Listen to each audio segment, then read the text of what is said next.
Ngopi di pintu langit. Asik.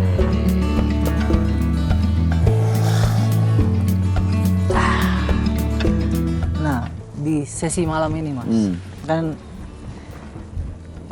saya pengen tahu nih, kan Mas Iwan, Mas Iwan, Mas Guntur ini udah beraktivitas di dunia kegiatan rescue ya. Itu dari saya dulu lah, dari pertama kali kenal, dan itu saya selalu mendengar cerita-cerita menarik gitu loh. Nah, itu menginspirasi saya banget untuk melakukan kegiatan-kegiatan outdoor, dan salah satunya nge-rescue orang juga. Nah, ya inspiring itu loh yang mau aku bagikan ke mereka loh. Nah, cerita yang paling menarik menurut Mas Guntur dulu deh. Iya, kalau rescue dalam komunitas kita itu kita punya divisi ya. Kita punya divisi, ada divisi dari panjat dinding, panjat tebing, ada paving, termasuk mountaineering, dan ini ada divisi, kalau buat kita divisi yang lagi kita betul-betul kita jalani sementara ini ya, paling sering kita jalani ini adalah aktivitasnya adalah rescue. Makanya Skydor punya divisi rescue nih. Kalau ada yang di Indonesia ada namanya Celeng Indonesia atau Celeng Rescue, itu milik kita itu. Milik kita bersama. Rumah kita ya. Ya, rumah kita. Nah, yang mana notabene-nya waktu itu kan kita punya selalu punya etikat baik, bukan berarti untuk tanda kutipnya untuk kalangan tertentu, tapi kita apapun agama lo, apapun ras lo, gua nggak mau tahu. Selagi kalian punya susah pun, kalian di kebencanaan, gua wajib ya? menolong kalau menurut gua ya. gitu loh. Jadi tanpa wajib ada batasan menolong tuh. Dan wajib membantu. Nggak harus nominal lah gitu loh. Nggak harus nominal. Kalian punya apa sih?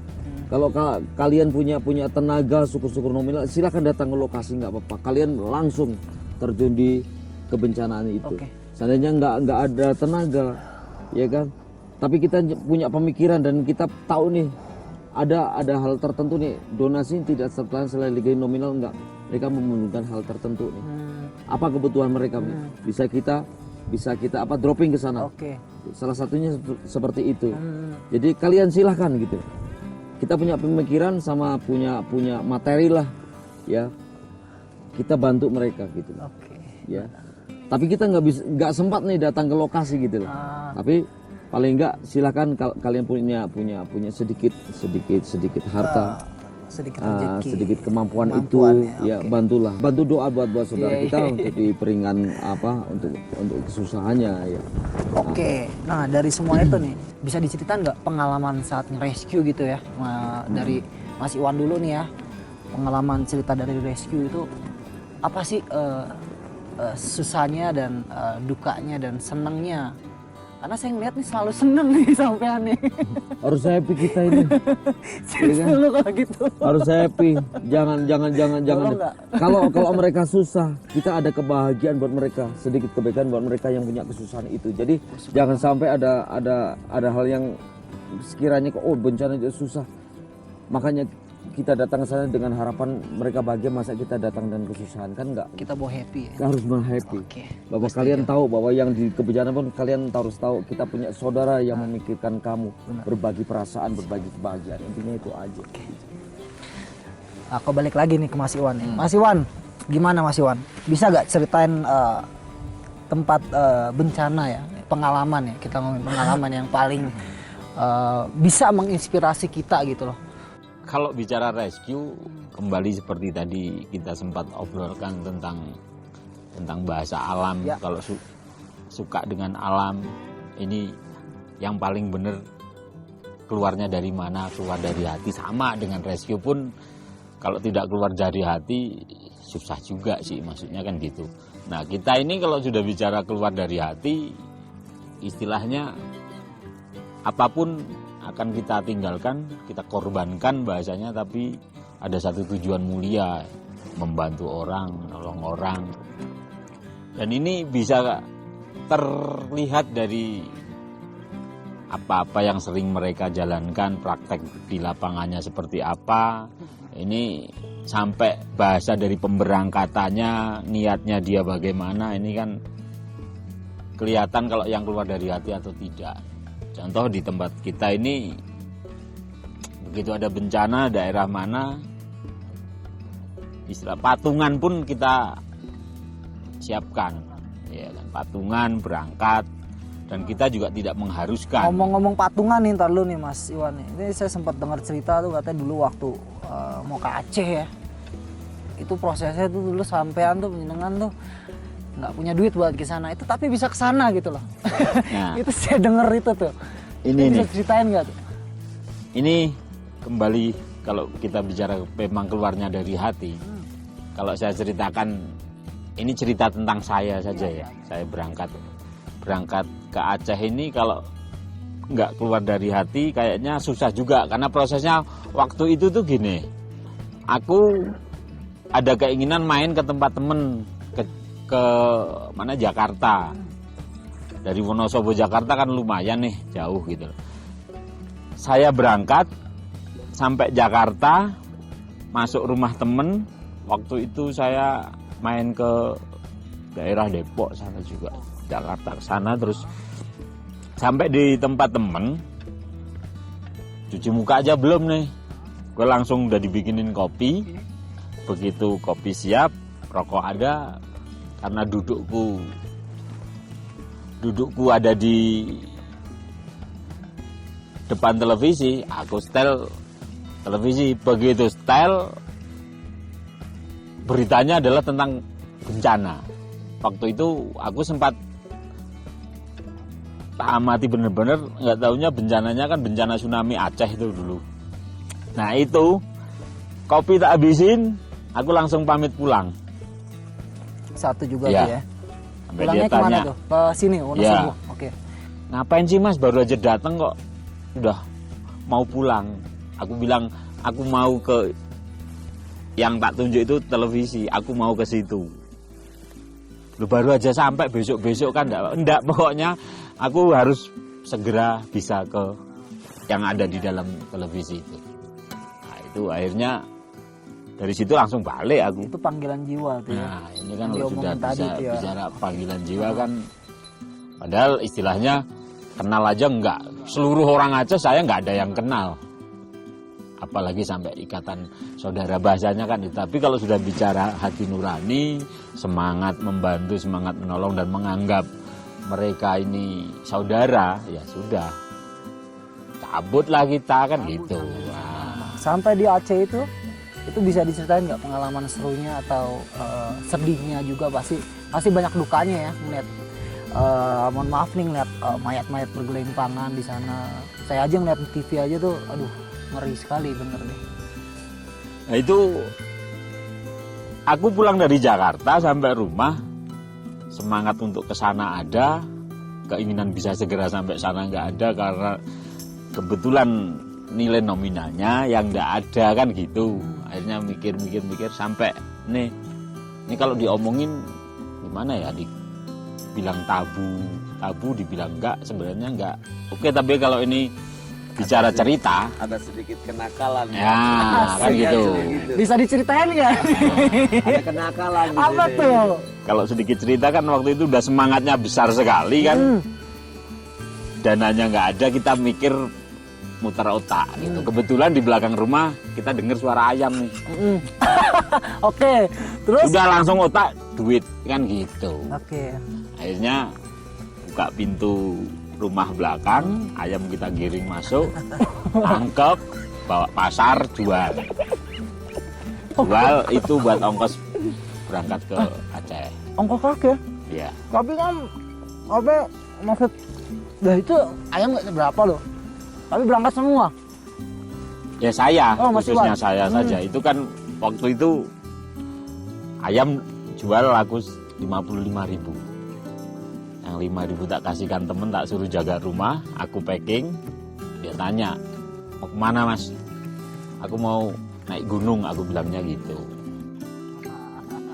Nah itu setelah itu aku berangkat. Nah ini proses perjalanannya panjang lah istilahnya, dengan modal segitu. Waktu itu pertama kali awal saya dari Wonosobo ke Jakarta ini naik bisnya saja seharusnya bayar, itu jadi tidak bayar karena kita ngomong apa adanya. Saya mau ke Aceh, duit saya cuma 50.000, padahal waktu itu harga tiket bis saja sudah 65.000. Kalau bisa bantu saya ya terima kasih, kalau harus bayar ya saya tak bayar 50.000 kan itu. Akhirnya dikasih tiket tanpa bayar, duitnya suruh ngantongin lagi, udah berangkat. Ini proses awal saja kan sudah, kalau nggak panggilan jiwa, enggak lah. Kan gitu. Bahkan ada yang kita sadar, ini yang tadi bicara ayam kan nyolong nih. Nah, ini ngomong kasarnya kan nyolong nih. Ada kriminal nih, kenakalan. Nakal, itu nakal ya, bukan kriminal ya, nakal itu. Tapi waktu itu memang pemikiran saya bahwasanya suatu saat setelah saya pulang dari Aceh saya akan ganti, saya akan beli ayam. Tapi karena itu ayam siapa tidak tahu, rencana ya mau saya lepasin saja. Pokoknya saya ganti itu kan gitu. Jadi lepas di jalanan ya. Pengennya kan gitu. Pengennya. Proses sampai pada akhirnya istilahnya dari Halim lah, aku dari Halim bisa naik Hercules sampai Aceh. Di sana pun waktu itu karena sendiri gitu kan. Oh sendiri? Ya, waktu itu pola pemikiran awal adalah yang paling safe ini di Aceh apa kan gitu. Padahal waktu itu ya sebenarnya ya kacau juga, begitu turun di Aceh ini kan bingung nih, belum pernah menginjakkan kaki di situ kan, mana timur mana barat nggak tahu, mau tanya siapa, belum ada yang kenal kan. Cuma prinsip pemikiran awal adalah yang paling safe waktu itu di situ kan, pemikiran saya kan palang merah. Palang merah. Intinya kan itu, makanya saya terus yang saya cari pertama adalah palang merah. Oh, yang pas waktu itu sempat tak cari ini ya. Alamat paling merah di jalan mana? Gatot Subroto apa MT Haryono itu ya? Itu Pokoknya antara MT Haryono sampai itulah. Sampai Gatot Subroto itu jalan itu. Pemikirannya kan itu. Oke. Begitu di situ saya bisa bergabung, ini aman nih kan gitu. Karena setahu orang Aceh ini sebagian besar kalau PMI ini kan palang merah internasional, jadi bukan cuma Indonesia, padahal di sana pun istilahnya kan mereka akan lebih karena ini internasional gitu, lebih aman lah. Dan waktu itu kita ditolak ya coy. Sempat ditolak? Ditolak karena yang dibutuhkan di PMI kan waktu itu tenaga medik dengan notabene-nya dia punya basic bahasa Inggris ya. Akhirnya saya ditanya nih, punya keahlian apa Mas? Keahlian saya nolong orang, kan gitu saja. Karena menurut saya definisi nolong ini banyak. Menyingkirkan batu di jalanan saja sudah menolong orang. Nah, makanya saya di sini cuma karena ada panggilan jiwa, saya pengen menolong saudara-saudara saya. Apa yang saya bisa ya saya siap kerjakan. Intinya itu kan gitu. Kalau medik saya tidak bisa, kan di sini di daerah, apalagi daerah bencana nih, kan banyak sekali yang bisa kita kerjakan tanpa harus dimedikan gitu. Akhirnya oke, kalau evakuasi mayat siap, oh siap sekali. Nah, lalu itu gimana mas cara evakuasi mayat? Itu pasti saat di lokasi Mas Iwan narik-narikin semua yang itu. Saya waktu itu bergabung dengan beberapa teman, setiap evakuasi mayat kan pakai mobil truk nih. Satu truk itu teman-teman yang berangkat biasanya kisaran 30 sampai 40 orang. Kita akan berangkat kemana, ke daerah mana, nah, itu biasanya mobil tidak bisa masuk full sampai lokasi. Akhirnya kisaran 2-3 kilo baru bisa masuk kan, teman-teman lepas dari situ ya sudah. Kayak pemulung, kita cari mayat sendiri-sendiri, nggak ada yang tolong-tolongan. Oh gitu ya? Iya, karena Diangkat sendiri ya kalau setiap iya, kali ya. karena saking banyaknya mayat di sana kan istilahnya Gak ada sistem apa ya harus bantu. nolong situ kan gitu. Saya saja juga harus membawa. Kondisi mayat itu udah berhari-hari tuh. Yang istilahnya I know lah, istilahnya kalau mayat juga kan tanpa mengurangi rasa iba ya, kita berbicara seperti ini ya. Itu mayat itu kalau misalkan ketumpuk apa gitu kan, ketarik kan kulitnya ngelupas. Itu Mas Iwan Ya, awal waktu kita mau evakuasi pertama kali kita diberi pakaian lengkap lah, Oke. safety-nya Sekarang lengkap. kayak asmat gitu ya, yang rapat gitu.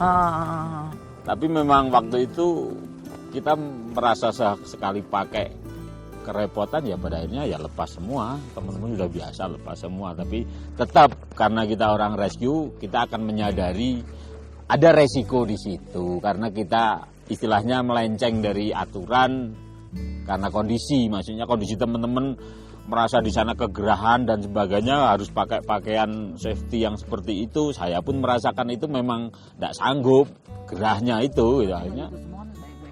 Nah, karena teman-teman sadar bahwasanya ini beresiko, ya perlindungan apa sih yang harus kita siapkan awalnya. Ini kalau bicara tentang rescue, akhirnya kan yang namanya kita berangkat evakuasi, alkohol dan sebagainya tidak pernah ketinggalan, harus bawa. Nah, ini bicara urgennya kan gitu, di kebencanaan kan minimal kan akan itu kita sudah terpikirkan dulu gitu loh. Nah, itu karena di sana memang luar biasa lah, kita bicara bencananya luar biasa. Kalau bicara pribadi saya waktu itu, apa yang saya alami, ini waktu itu merasa dilema juga, maju salah mundur salah gitu. Tapi memang mau ndak mau kalau sudah bicara tentang itu, maju salah mundur salah, nah ini mau ndak mau kita harus punya hitung-hitungan kan gitu, mana yang lebih menguntungkan kan gitu. Kalau lebih menguntungkan saya banyak bisa menolong orang, ya salah ndak apa-apa, karena maju pun kita salah, mundur juga salah, tapi tetap harus ada yang kita pilih kan gitu. Itu gini, saya menemukan beberapa kasus di reruntuhan, ya kadang-kala cuma kelihatan kakinya saja, kelihatan tangannya saja. Ini karena sendiri tadi yang seperti saya ceritakan awal, bahwasanya setelah 40 orang ini sampai lokasi kita nyebar semuanya. Nah, ini sendiri posisinya kita bingung mau nolong, tidak ada kemampuan untuk mengambil reruntuhan karena dia terjepit banyak barang reruntuhan. Tidak ditolong, ini akan menghantui bahasanya gitu. Tadinya kita tidak percaya, tapi begitu besoknya kita melihat yang seperti itu tidak kita ambil, manakala kita pulang ke pos, itu kebayang terus kayak orang ini manggil-manggil minta tolong. Iya, kerasa sekali itu. Dan di sini di hati ini ada rasa bersalah, kesannya wah, aku kok tebang pilih ya, yang lain diangkat ditolong kok itu satu tidak. Padahal justru harus yang ditolong utama yang paling susah dulu kan gitu. Bahasa kalau bicara rescue kan itu, karena ada tahapan-tahapannya. Tapi kita kebalik kan, sebanyak itu orang-orang yang mudah-mudah yang diangkat dulu, sementara yang susah kadang-kala ditinggalkan begitu saja. Ini kan dilema, ya. Dan saat itu kita memberanikan diri untuk ya, kalau hanya dapat kaki ya kakilah. Tapi kita tidak asal-asalan, tidak memisahkan dengan sengaja itu, tapi kita berusaha untuk memanusiakan manusia, intinya kan itu. Dan itu kasusnya kalau kita sudah bisa menolong itu, sudah kita walaupun satu anggota tubuh saja sudah kita kebumikan, itu kesannya sudah dia merasa ikhlas, dia sudah kan gitu, dia tidak menghantui gitu loh. Nah, ini real yang kita alami. Kalau ketemu hantu langsung tidak, tapi menghantui ya ada hal ini yang panggilan jiwa yang memang harus dituntut untuk ya inilah gitu. Saya datang, intinya saya datang dengan kemampuan yang saya miliki, walaupun istilahnya sekedar mengambil batu dari jalan agar armada bisa jalan lancar kan juga membantu nih. Nah, itu akhirnya tetap kita lama-lama jadi diterima, kita paham tentang banyak saudara juga. Nah, ini kan yang luar biasa. Waktu kita setiap evakuasi jenazah, apalagi perempuan ini, pasti kita menemukan perhiasan. Tadinya tidak ada yang berani ngambil, hanya kita dengan beberapa teman, ada yang terus mendukung. Akhirnya ya ayo kita kumpulin, daripada itu dikubur itu berharga, mungkin ada warga Aceh yang masih selamat atau saudaranya. Nah, ini kan bisa lebih bermanfaat buat mereka gitu loh. Waktu itu selama saya 1,5 bulan di sana, perhiasan terkumpul banyak, hampir setengah ember waktu itu. istilahnya kalau kita mau nakal ngambil 1-2 cincin lah atau gelang dipakai Ketahuan, juga Nggak nggak ada ketahuan. orang yang tahu gitu. Tapi hati kita yang tidak bisa. Ini kan berontak. Padahal kondisinya kita juga tidak punya uang.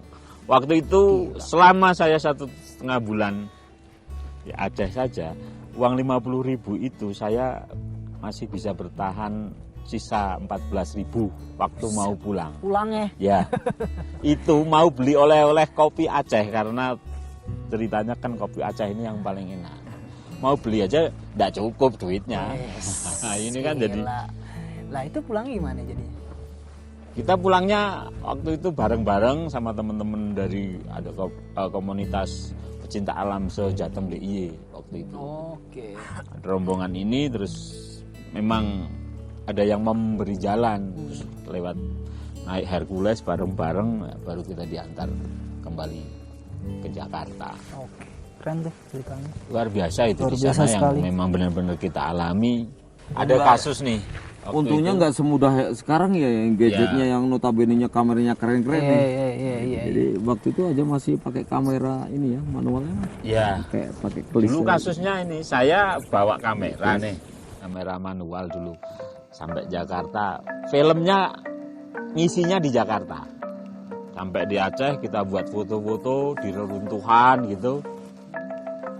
Habis film pulang kita nyucinya di Jakarta juga. Tapi hasilnya tahu nggak? Foto-foto kita nggak ada di situ. Kenapa? Di belakangnya backgroundnya adalah foto-foto orang-orang daerah situ yang punya hajat. Ternyata mungkin ini kalau kita bahasa mistisnya ya mungkin daerah itu pas lagi ada hajatan mungkin terus kena bencana itu. Kita foto sama temen-temen nih. Nggak ada gambarnya, yang muncul itu. Gambar itu. Dan nggak ada sekarang. Wah gila. Fotonya waktu itu masih ada di tempatnya Mas Aziz. Itu lagi pada hajatan. Iya, gambar orang lagi hajatan. Padahal fotonya kita foto backgroundnya reruntuhan di belakangnya lah itu begitu muncul. Padahal nyucinya di Jakarta. Filmnya belinya di Jakarta. Kalau aku belinya di Aceh mungkin, nah ini, ya kan? Filmnya belinya di Jakarta. Nyucinya di Jakarta. Hasilnya tidak sesuai. Sampai orang-orang heran, ini luar biasa. Ada itu waktu itu. Itu hanya kamera saya saja. Padahal teman-teman banyak yang bawa kamera, isinya sama. Kelihatan jelas. Ya, kalau punya saya yang beda sendiri. Itu mungkin ucapan makasih kali Mas. Ya, ini kan cerita-cerita itu kan ternyata kan ada hal-hal yang Ngomong-ngomong nih Mas Iwan kan seru banget nih. Mas Guntur nih satu ini nih. Gimana nih ceritain dong. Apaan? Apa aja gitu pengalaman rescue yang di tempat menarik kayak Mas Iwan tadi. Dan apa yang bisa kita ambil dari situ? Ngomong momen nih. Oke. Karena saya punya momen keren nih. Saya punya gambaran ibadah selagi saya lakukan, cuma saya dalam kebencanaan saya lakukan itu dengan semaksimal mungkin. Makanya di sana pun saya nggak mau nanggung-nanggung nih. Siapa tahu besok saya setelah ini saya mati, ibaratnya seperti itu. Tapi saya selalu berdoa mudah-mudahan selagi saya masih punya tenaga, saya masih punya otak untuk ikut berpikir, entah itu dalam segi apapun itu. Saya nggak bisa berangkat ke sana, tapi saya punya otak untuk berputar ini, mencari donasi nih, saya akan lakukan itu untuk saudara saya. Intinya seperti itu. Tapi alhamdulillah selama ini kita bisa langsung diterjunkan ke sana, ya dengan tanda kutip saya kalau bilang tadi Mas Iwan dengan apa ya modal. Kalau bilang modal ini ya untuk berangkat sana kan butuh modal nih. Ya.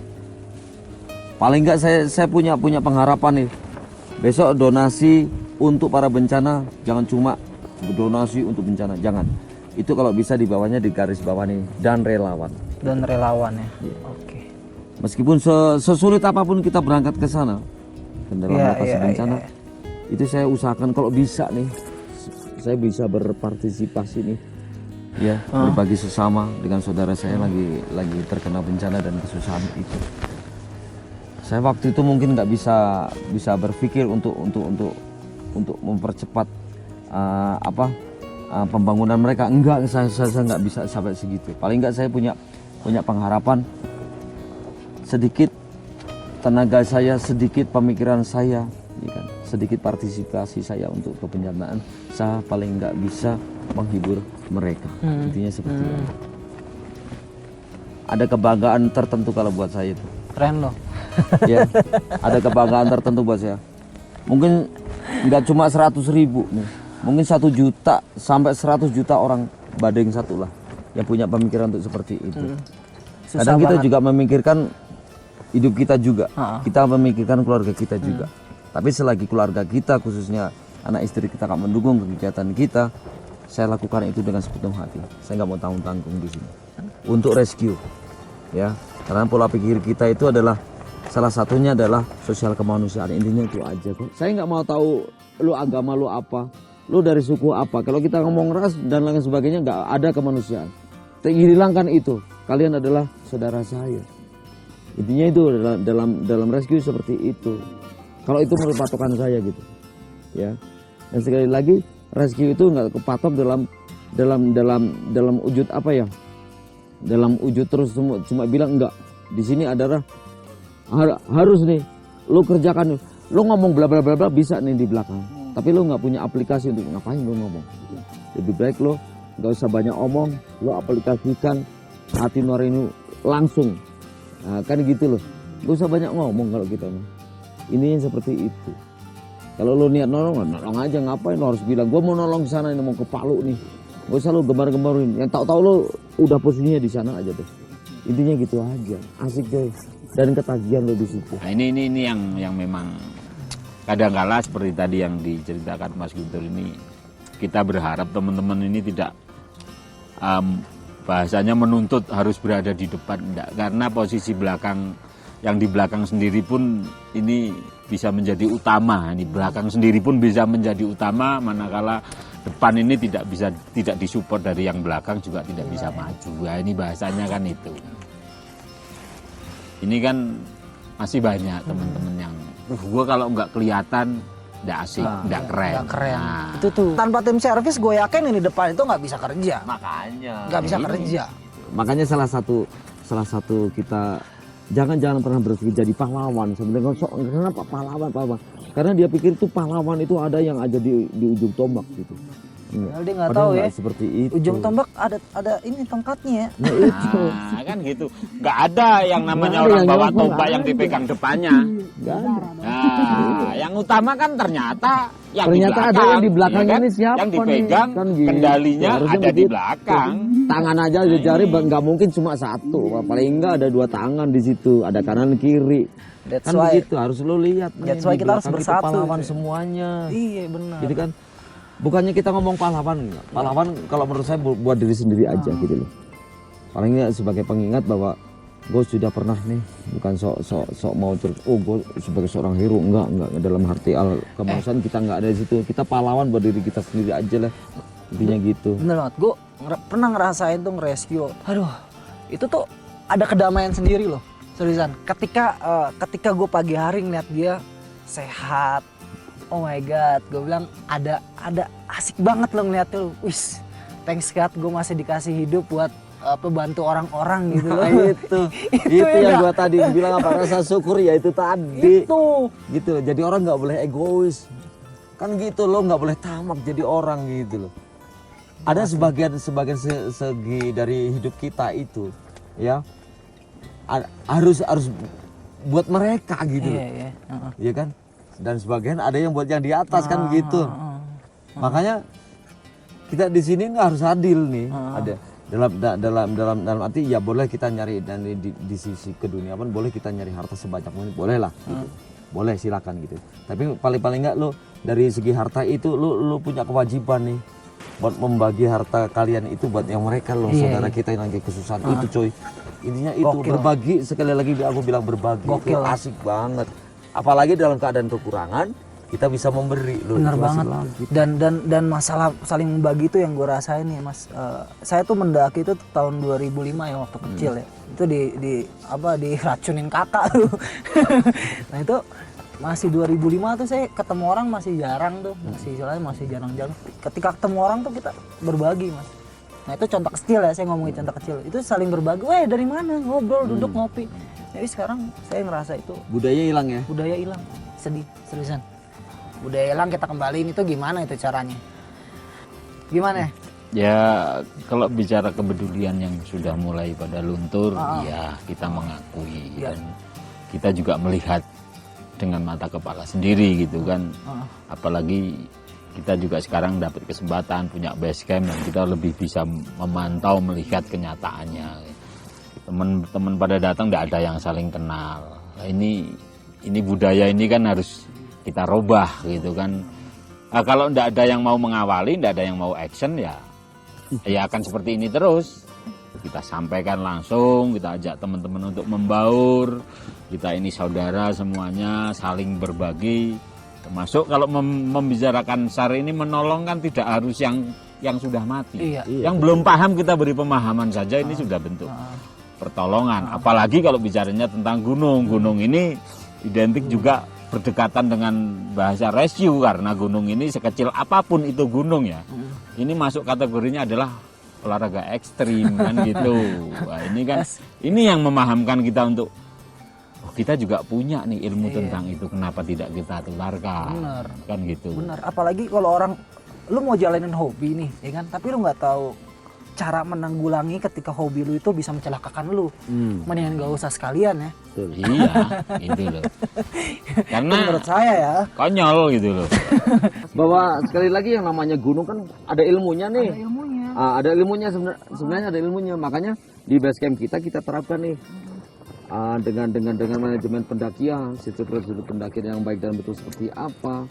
Mungkin kalian para pecandu gunung sudah melakukan hal itu. Mungkin jauh-jauh tahun, mungkin lupa nih sudah 3 tahun nih gua nggak naik gunung nih. Nah, dia prosedur untuk itu kadang lupa nih. Lah kita di base camp nih, kita bagian mengingatkan. Sebenarnya aku bilang yang tadi aku bilang itu, mengingatkan saja nih. Ini salah satu juga nih sebagai rescue gitu. Salah satu yang kita punya pemikiran, pola pemikiran kita harus selalu mengingatkan sahabat kita nih, saudara kita gitu loh. Semutan mas. Bicara mengingatkan itu gini, Ter. Iya. Banyak orang yang ngerti tapi tidak merealisasikan. Mungkin karena kelupaan. Kan gitu nih. Buat praktek lapangannya lah gitu loh. Contoh nih kalau kita bicara tentang pendakian, saya sudah beberapa kali cerita saya sama teman-teman, sebagian besar teman-teman pendaki juga saya kasih tahu, saya berikan pemahaman kembali bahwasanya contoh simpel saja, ilmu di pendakian, ilmu yang paling mendasar apa sih? Kan adaptasi dengan lingkungan setempat atau aklimatisasi, bahasanya kan itu, bahasa kerennya kan itu. Bahasa kerennya. Kalau Bahasa kita gunung ya salju, kita sih tahunya ya adaptasi lah kan gitu. Ini kan wajib nih, boleh tanya lah dan boleh dibuka di pelajaran itu, ilmu itu mendunia, bukan hanya untuk kita saja, seluruh dunia. Ini bahasa aklimatisasi ini wajib. Tapi masih banyak sekali teman-teman yang tidak mau menerapkan itu. Tapi menurut saya tuh mereka nggak mau nerapin tuh karena waktu yang kepepet mas, rata-rata ya. Itu solusinya gimana tuh? Nah, kalau kita bicara waktu, terus kita bicara tentang gunung, ini saya sangat paham karena saya pun mengalami itu. Gitu. Prosesnya adalah orang mau naik pasti prepare dulu, dia punya rencana, berarti dia sudah punya hitung-hitungan. Oh iya. Harusnya kan itu. Dan kalau bicara istirahat, aklimatisasi ini paling-paling kisaran 15-20 menit saja. Kalau untuk gunung-gunung kita cukup lah. Kan gitu, hanya apalagi kayak Gunung Kembang ini lah. Bukan, tapi karena gunungnya kecil, pendek. Yang utama kan adaptasinya dulu dengan lingkungan setempat. Inilah yang teman-teman perlu kita berikan pemahaman lagi. Karena sering kita tanya, mereka jawabannya ya ini masuk akal juga karena mereka taunya istirahat tentang capek gitu. Istirahat dulu mas. Nah, mereka taunya itu saya sudah istirahat di rumah makan, pom bensin. Iya benar memang, tapi dia istirahat capek. Istirahat capek ya. Dia belum istirahat tentang aklimatisasi.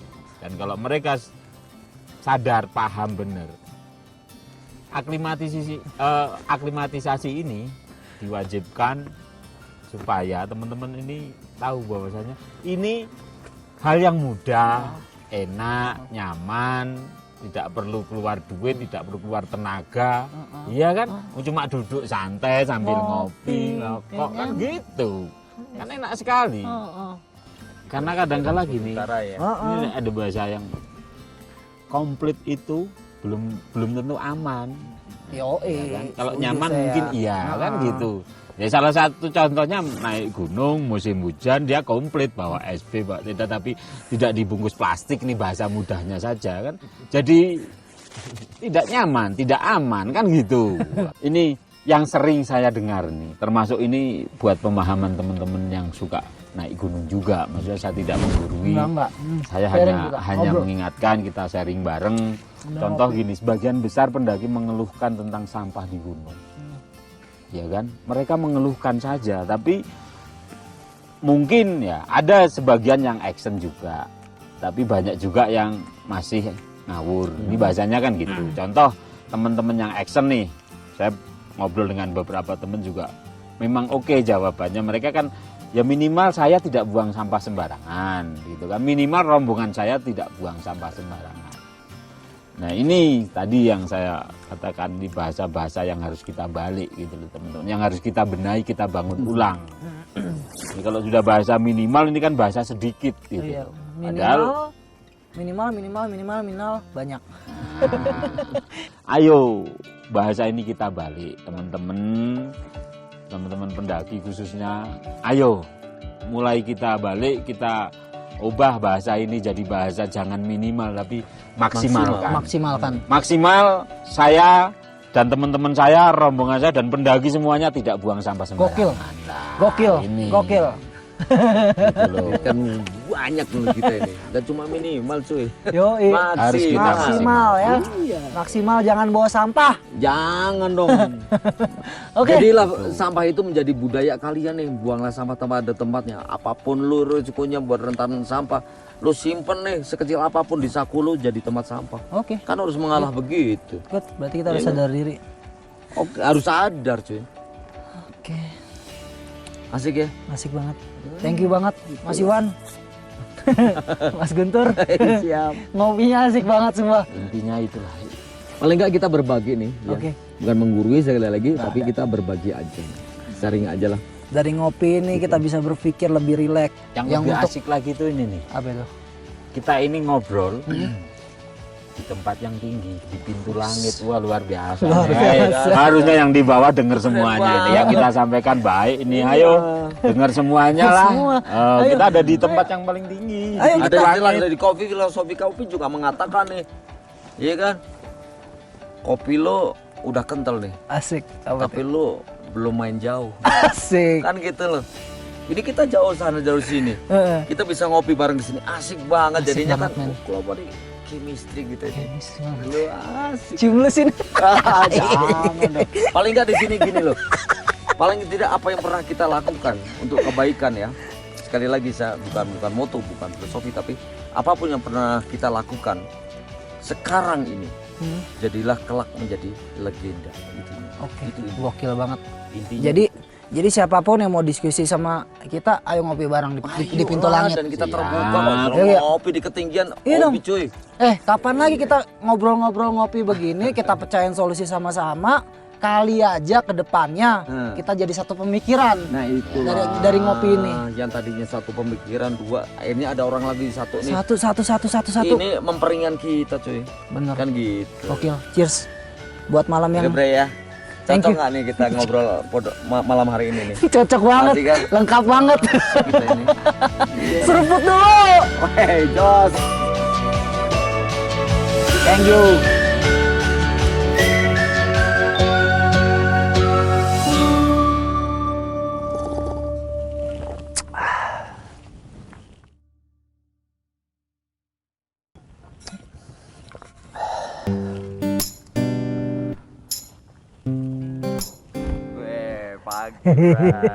Pagi, Bray.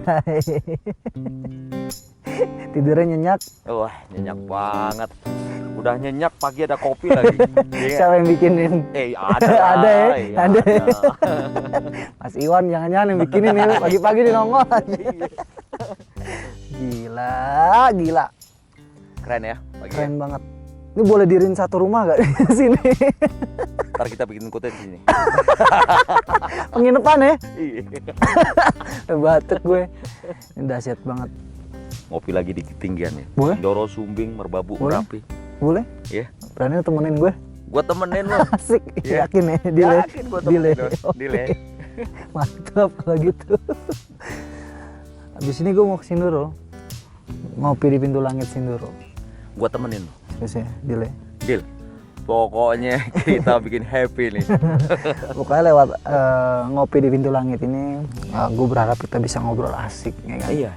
Kita bisa menginspiring orang-orang. Kita bisa memberikan contoh yang baik. Inspirasi Itu yang penting. positif itulah yang Benar. paling utama nih. Daripada kita memberikan edukasi segala macam, tapi kita lebih baik memberikan inspirasi. Nah, itu. Karena dari inspirasi lah orang-orang akan bergeraknya. Itu tujuan kita di situ. Kita ngopi di pintu langit, Ya. kita ngobrol asik, kita cari solusi dari setiap masalah, kita bersatu lewat ngopi. Deal. Deal ya. Woo! Daps. Ngintipin dari tadi. Pagi.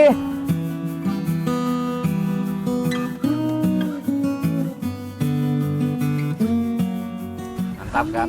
Mantep banget Mas Iwan. Thank you ya. Thank you. Kerja keras ya membuat gunung ini bersih, asli.